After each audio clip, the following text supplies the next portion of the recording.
ልብስ ለቅዳሜ ጠዋት ሰፍተው ያድርሱልኝ ተብለዋል። በሚገባ ጌታ ያደርሳለሁ። ላቤከን፣ አንተ ላቤከን። አቤት ጌታዬ። አስቸኳይ ስራ መጥቷል፣ ለቅዳሜ ጠዋት በል እንድታደርስ ብለው የላቤከን አለቃ ልብሱን ከልብስ ሰፊው ላቤከን በር ላይ ወርውረውት ሄዱ።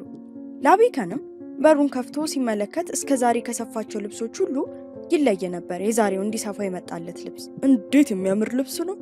የልብሱ ዲዛይን የተለየ ነው። እላዩ ላይ የተደረጉ ፈርጦች በራሳቸው ውድ ናቸው። እስኪ ሞከሩ ብሎ ላቤከን ልብሱን አድርጎ ወደ መስታወቱ ራሱን ላይ መጣ። እንኳን ልብሱን የልብሱን ክር እንኳን ልትገዛው አቅም የለህም፣ በላው ልቀው ብሎ የተቆጣው የላቤከን አሰሪ ከዛም በሹፈት ሰፊው ልዑል እያለ ቀለደበት። ላቤከንም ወደ መስታወቱ ራሱን ዞሮ አይቶ ልዑል እኮ ነበር መሆን የነበረብኝ። አቤት ቁመና!